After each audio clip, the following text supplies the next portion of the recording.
If you are watching this video right now, I want to inform you for a fact you are tuned to the number one, the most expressive, the most sagacious sport podcast, football podcast in the whole worldwide Nigeria and beyond. My name is Renz, the man that makes sense with every sentence. I'm hanging out in the studio with the number one octopus of worldwide, Sabubu Elkun. Sabubu, at last I hail you. Alpha. Well, the season has come to an end. Sabubu, greet them first. Greet them. I know say season has come to an end. Greet Fataxis. Greet them first. Our fans around the world, be it Lagos, Nigeria, West Africa, Africa, and worldwide, even from space, we say thank you. Yes, so the season has come to an end, right? Bam, if you start now. Now we have a new European champion. The blessing of Munich happened again. Yeah. PSG were crowned European champions after a much anticipated match where everybody felt it's going to be bas-bos, but what we saw was bas. There was no goals. Yeah, normally, an action should have a reaction that's equal and opposite. Yes, but unfortunately, the laws of football and the laws of science were bent in favor, or not in favor anyways, were bent by PSG. Yeah. I mean, Sabubu, you were talking about our anticipation, our expectations. You put us on the spot last time on the show, myself and Lord Raf, and it just goes to show how much respect, how much of high hopes we had for Inter and we had for that match as a competition. But to be honest, guys, it wasn't a competition.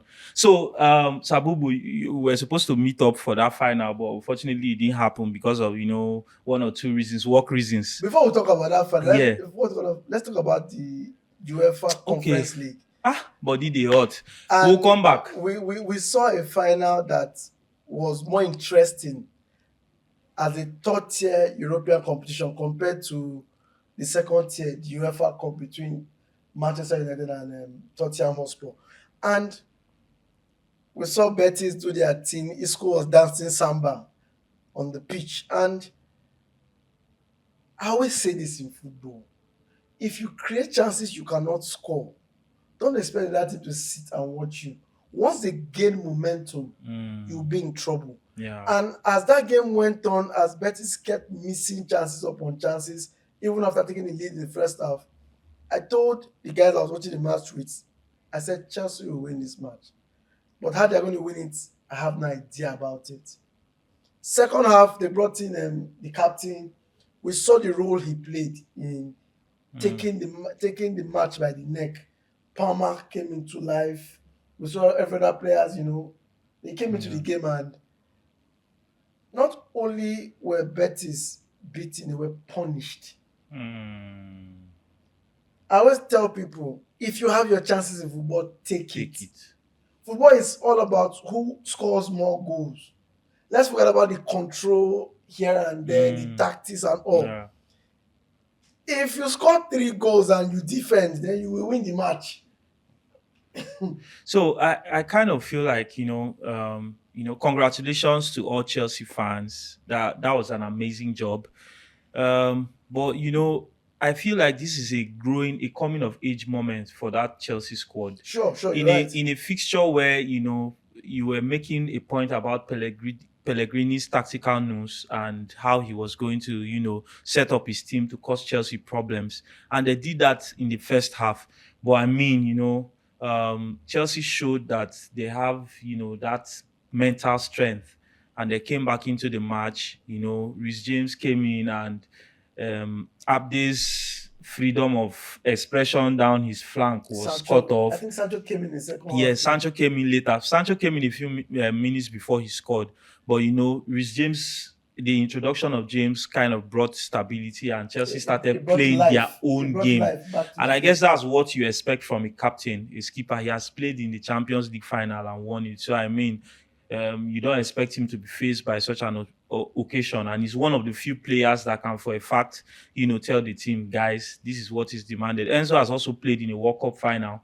So, you have an opportunity to be a source of inspiration to your teammates. And that's what they did. I dare say it was, at a point, even more interesting than the Champions League final because it looked more like a competition, Both teams went for it each was other. very competitive. So, or I won't say it was more interesting. I'll say it was the most competitive of the European finals this time around. Tottenham and United kind of bored us a bit, but I mean that match was a good one. And congratulations to Chelsea for unifying or for completing the European set.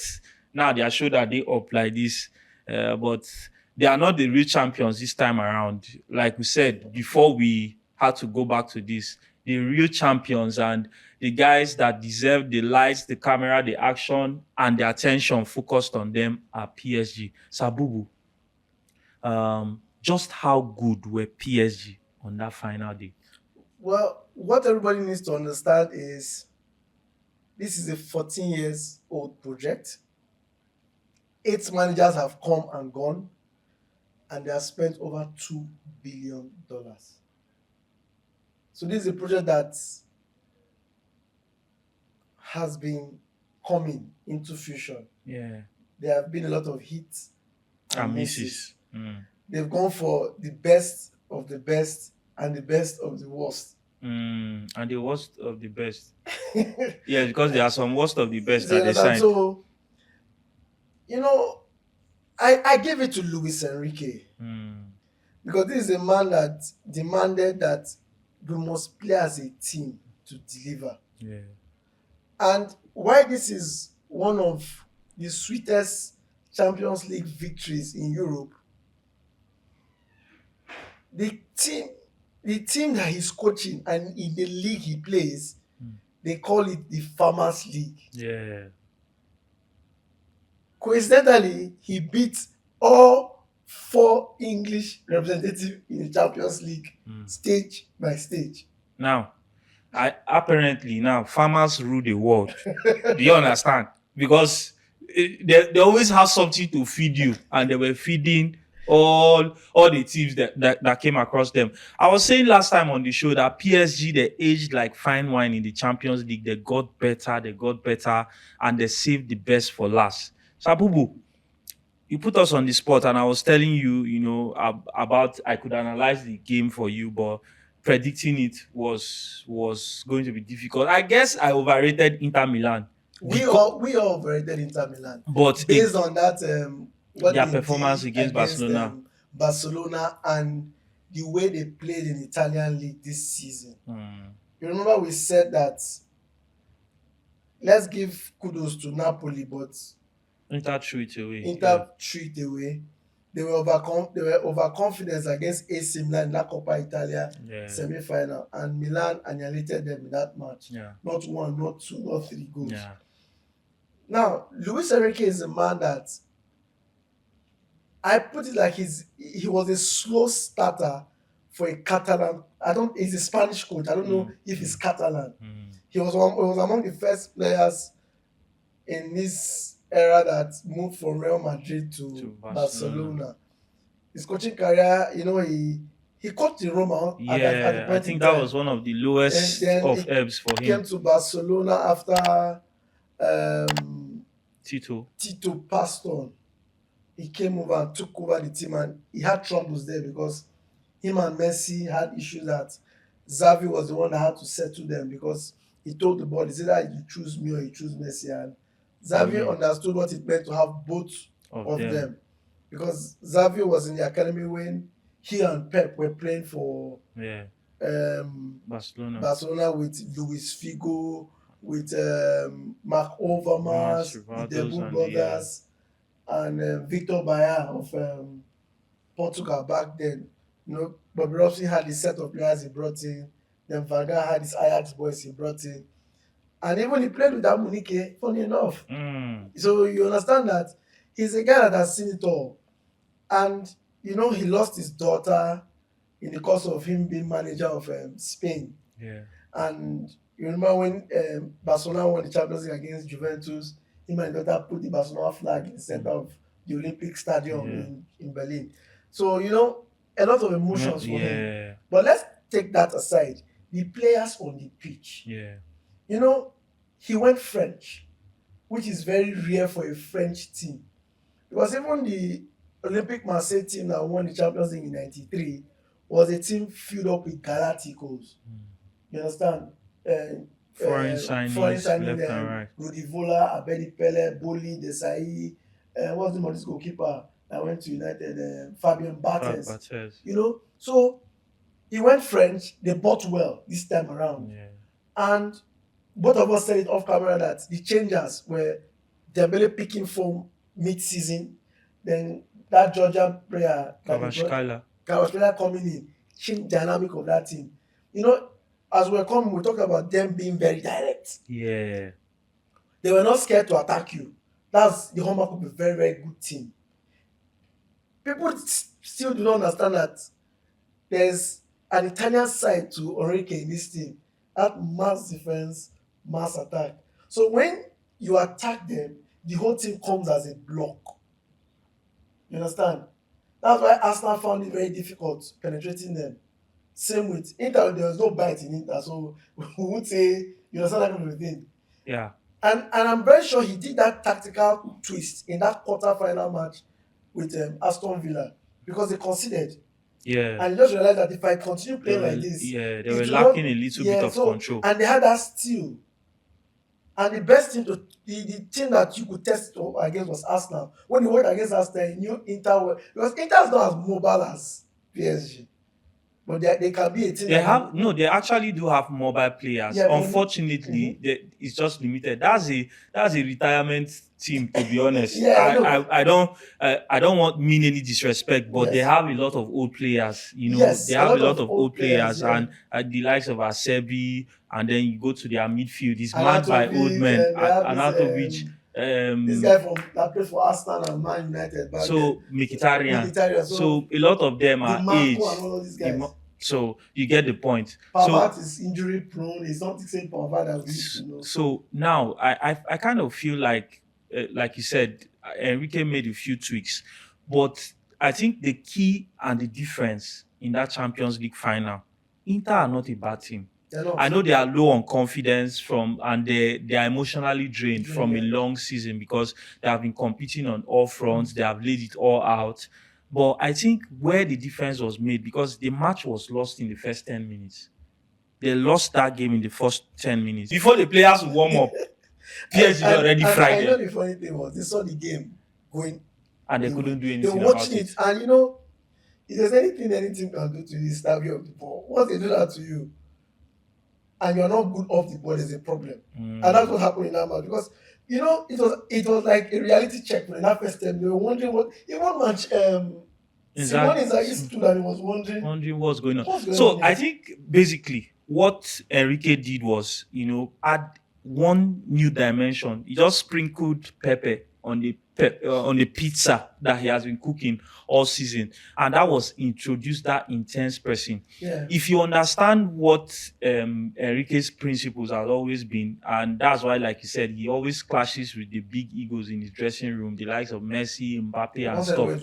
He wants everybody to be on the same page, executing the game plan, the tactical blueprint to the latter.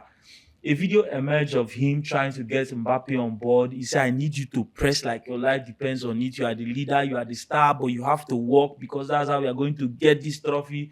And Mbappe, sorry, the team where you go fight for Sokoto, he don't arrive inside Sokoto. He won an individual. Well, individual awards. Individual award. Is he going to win Ballon d'Or, which is the individual award he was actually looking for? He went to marketing machine, but but like I was saying before we debated, the pressing is what, that pressing is what made Inter depressing. So as they were pressing, Inter didn't have any answer. The goalkeeper, Dembele, was applying pressure. Kvaratskhelia and Due were pressing the wing backs, which are the primary outlets for Inter Milan. So they didn't really have anywhere to go, and they will just balloon the ball upfield. PSG will recycle, continue, press, go, do something. The ball will, if they survive, the ball will now fall back. They will recycle, and it was just, and you just have to feel sorry for Inter Milan. And another thing I noticed about that match that day was the work rate of Dembele. Because the first two goals, he was a ball carrier from the defense. And I asked myself, which wing this guy did play against him? He was wingless that day. He was like, you know what? express what you can do and show the world that you are Absolutely. very good. And now, another thing, like I would always say, is a team sport.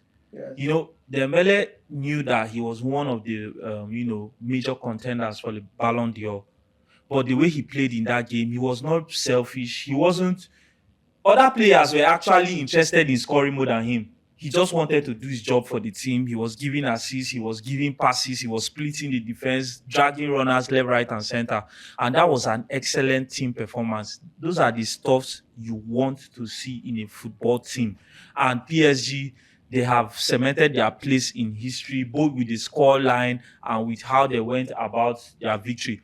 Congratulations to all the French people. Yeah, I don't know how to speak French. Bonjour, bonsoir, bobo.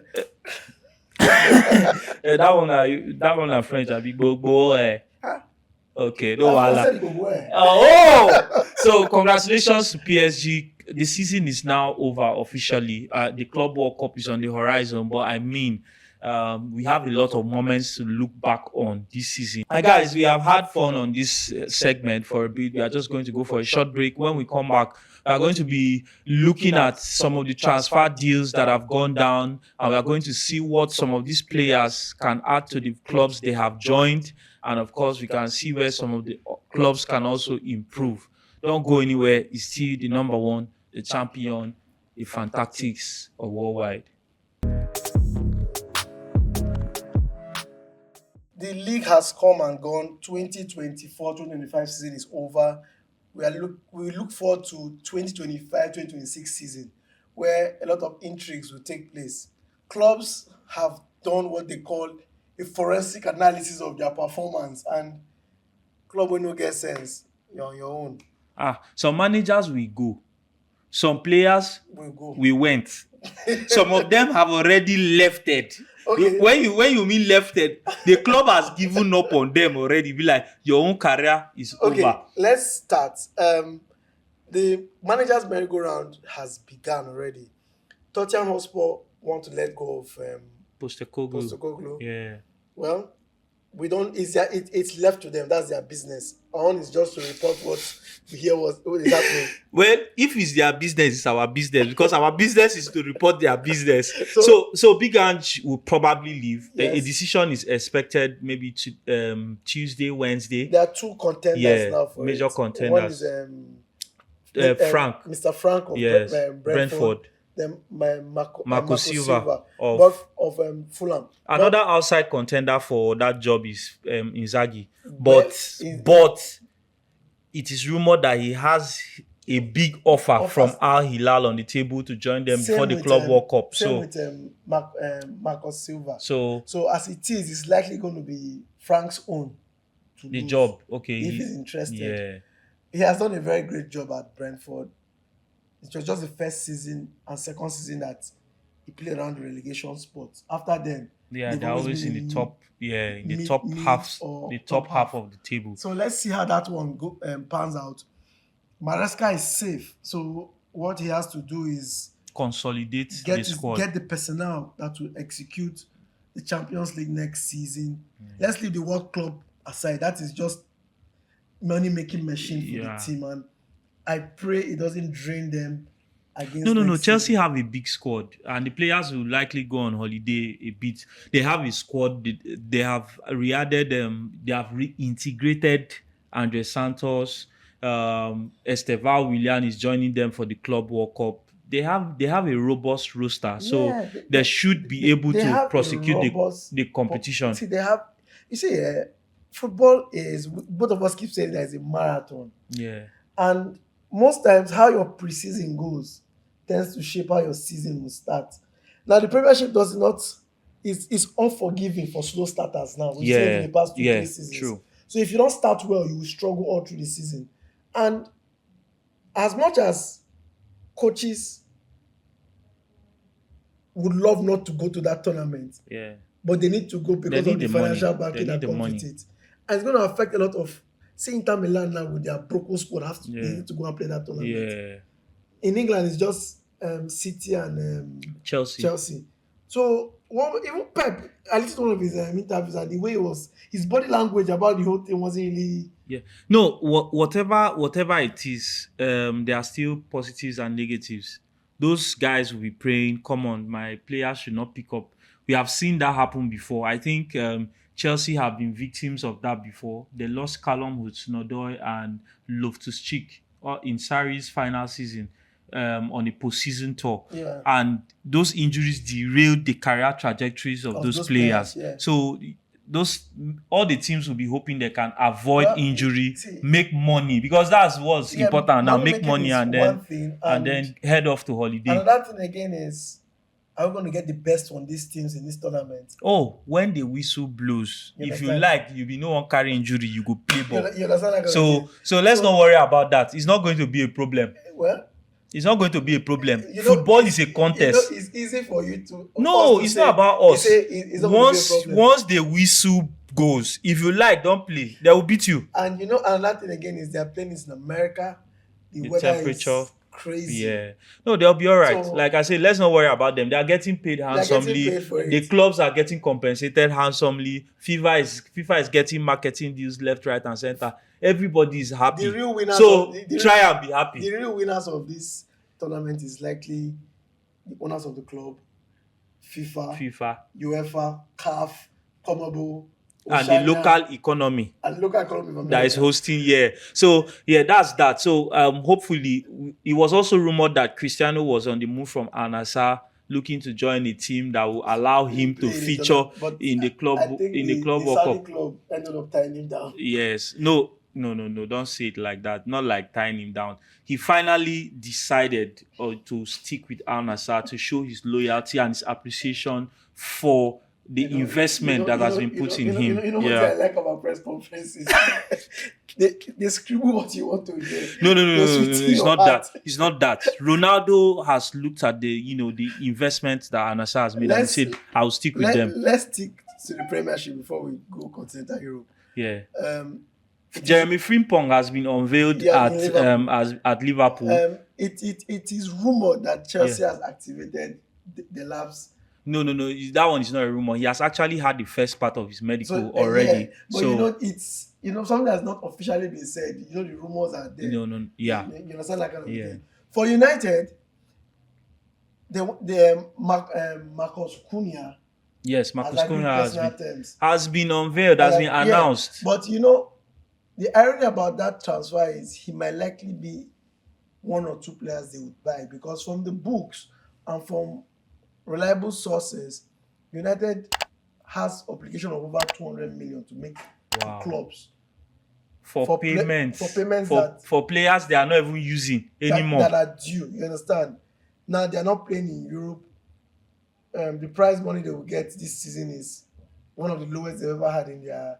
So now they need to sell, and it's rumored that Bruno Fernandes will Might likely go to. So they need his money to offset a lot of things. Wow. So the coach will have to play with a lot of academy players this season, but it is United. Look.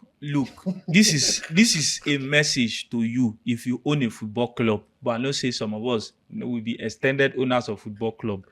Any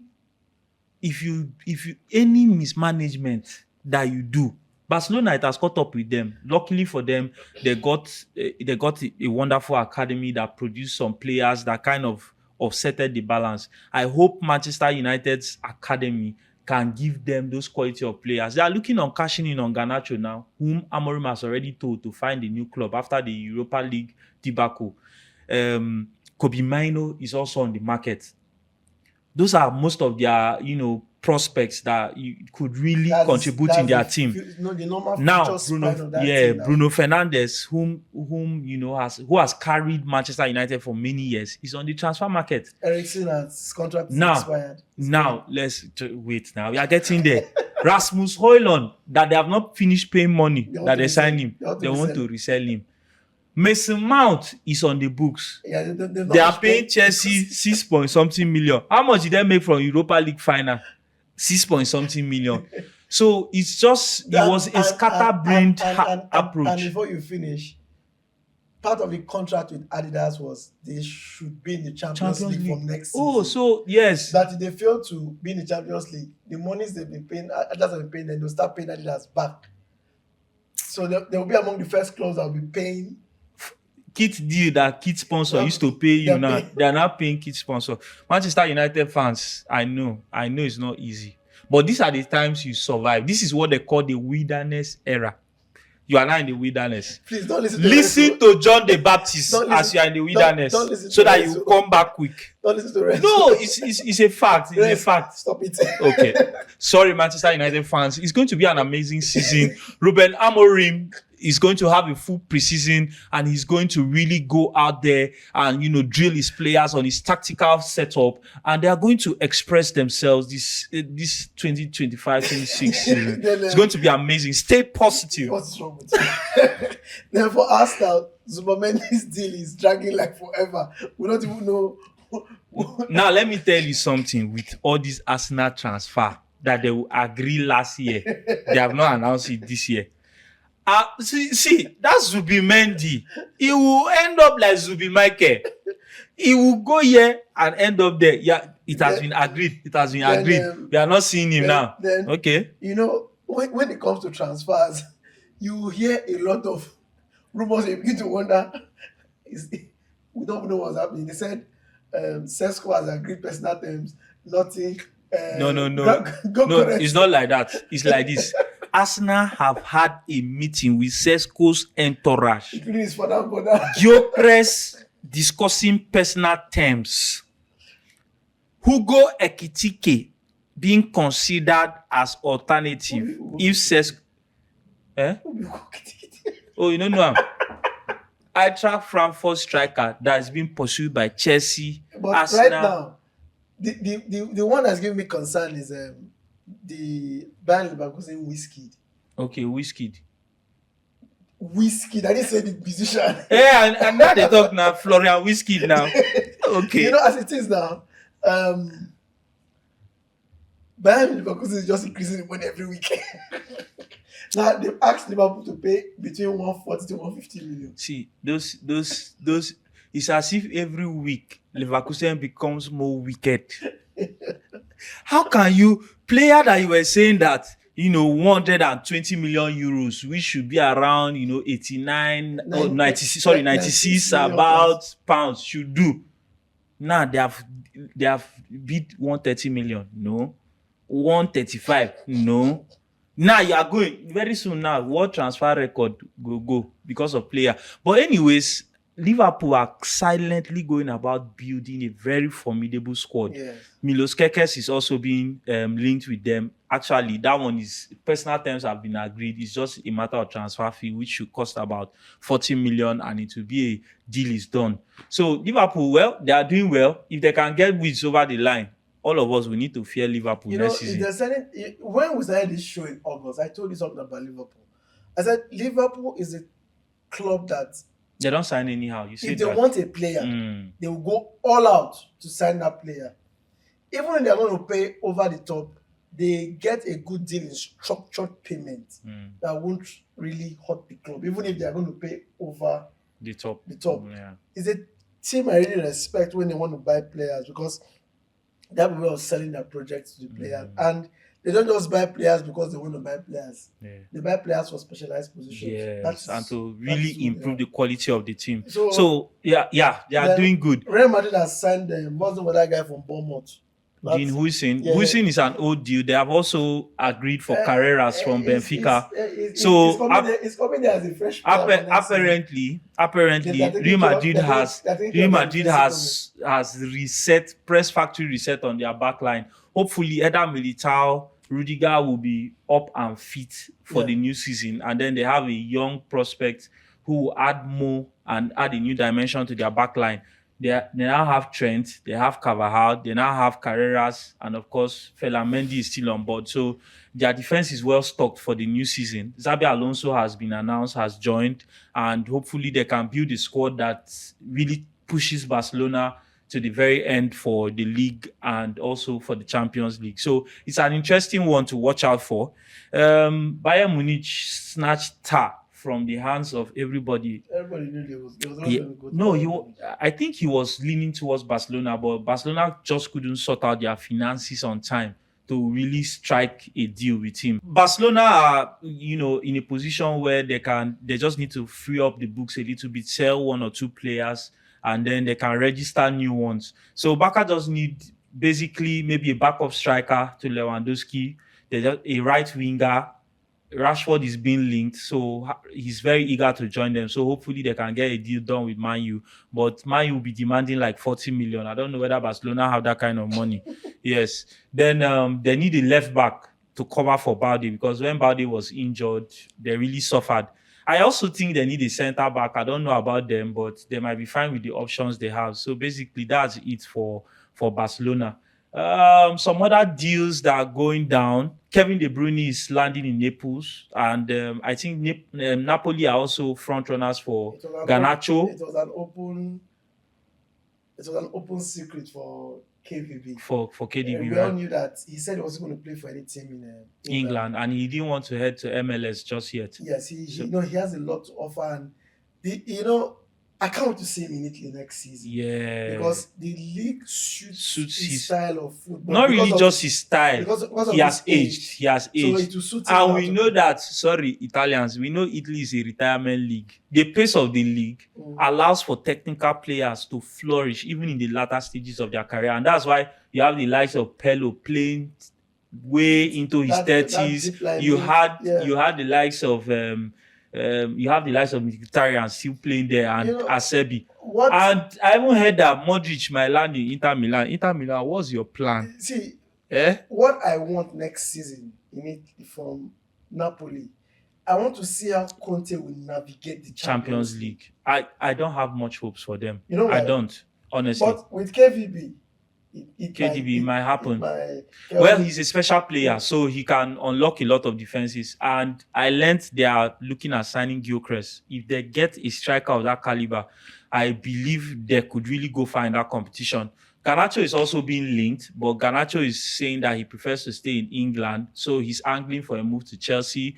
But Chelsea are looking that they might keep Sancho due to his late season purple patch. So it's something to keep an eye on. Don't worry, I'll be doing you Fabrizio Lorenzo, and I'll be giving you all the latest on all the transfer news. Right here on the podcast, we'll also be keeping you posted on what's going down. See your number one show. We are almost up to our first birthday, guys. We appreciate you for always giving us your support, for sticking with us, for watching us. If you are still watching this show by this time, you'll be one of the realest OGs. And guys, man, we can't seem to thank you enough. Thank you so much for all you do. Thank you. To our production team, Seth, to all the guys behind the camera, to Breakthrough. Breakthrough has been with us from when we started, and he's still producing us. Breakthrough, we say thank you very much. We appreciate you. To Bayo, who has been one of our sources of support, we also appreciate you. To all those who have in one way or the other come on the show, Lord Ralph has been a guest of ours. To Kelechi, to Sheyi, Imbued Man, to HOD, to Salem, to Efe, all those that have come to the winner of the English Premier League, the owner of Liverpool, my personal person, Mr. Des. Thank you so much to all of you. Thank you for those our top fans, to Silly, to Patrick Abba, those that are commenting on our posts that have the diamonds, the gems, guys. We appreciate you. Thank you so much to all of you. Please stick with us, because we are going to be back, and it's going to be momentous. As we are celebrating our birthday, our first birthday, things go supple. So make sure you are following us and you are engaging on the channel. Well, what can I say again? You guys have been awesome. Thank you for the likes, the comments, the follow stroke. What do they call it on Facebook again? Yes, that subscription. Subscription for YouTube. Yeah. You guys have been awesome, and we appreciate you, and we ask that you continue to support us one way or the other. Next season will be a lot better. Yeah. For every team that is starting their league from 0 points. That's what we should tell you. We wish you all the best. But as the season starts, Everybody eye go dey open one by one. And you know, say this period now, investment could don't die down a bit. Yeah. So they go want use Boju eye, tear eye. You want to please, guys, invest wisely. Invest wisely. If you're going to invest wisely. And like we said, we still remain your number one podcast in the whole of Nigeria for the best of tactical analysis, game insights, and also investment tips. Just stick with us. Now, we are at about 768 subscribers on YouTube. Guys, I don't understand. 1K subscribers, not too much for now to run. So let's do this. For our first birthday, let's do 2K. And I'm not talking of 1,000 subscribers, 2K subscribers. We go feel run them. So guys, please give us your support. Like our content, share our content. If you go to our YouTube, we have a wide range of entertainment for you there, both from the footballing side and, you know, some comic relief for you. So I beg, subscribe, share, and help us get to 2K before our first birthday. No be small thing, but thank you. I appreciate you. I plaster until we come back next week from me to you and to everybody around you. Stay blessed.